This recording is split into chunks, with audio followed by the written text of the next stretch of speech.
Josh Homme, Hmm. le leader des Queens of the Stone Age, Ouais. quand il fait ce qu'il veut dans la vie, Ouais. on dit qu'il est Qu'il est. Je sais en... pas. Je sais pas.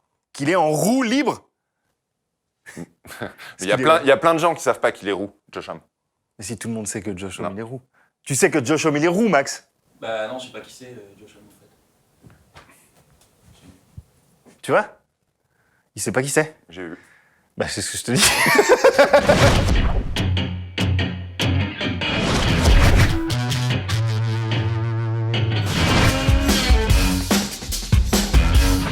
Si son nom ne vous parle pas, rappelons que Josh Homme est principalement connu pour être le leader charismatique des Queens of the Stone Age.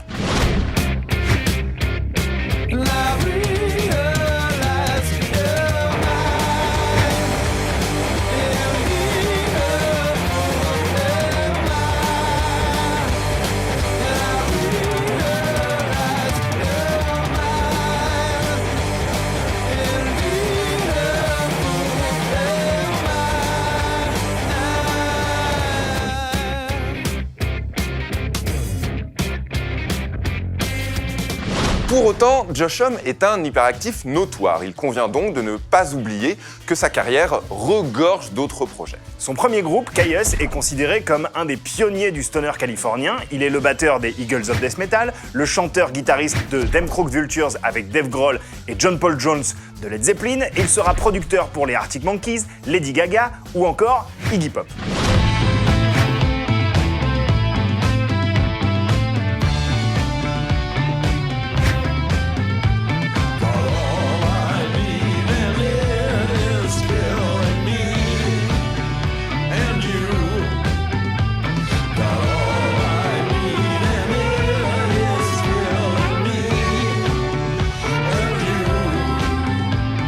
L'autre projet au long cours développé par Josh Homme depuis plus de 20 ans, ce sont les Desert Sessions, des albums enregistrés entre amis au studio Rancho de la Luna à Joshua Tree, dans le haut désert californien. Plutôt que des albums classiques, les Desert Sessions s'apparentent plus à d'énormes jams, une sorte de laboratoire créatif et ludique dans lequel les expérimentations vont bon train. Résultat, 10 albums bourrés de pépites, dont certaines sont ensuite devenues des tubes, des albums des Queens of the Stone Age. On pense par exemple à Make It With You, dont le brouillon en duo avec PJ Harvey est limite mieux que la version album des Queens, on peut le dire.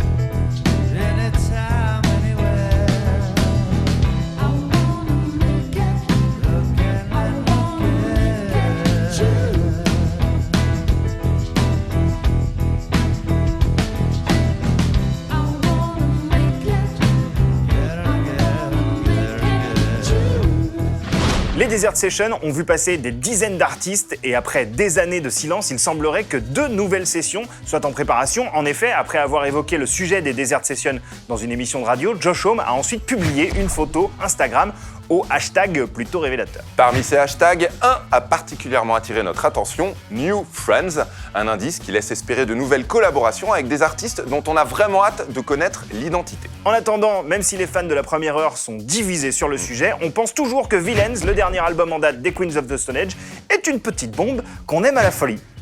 Il est bien cet album. J'adore. Yeah.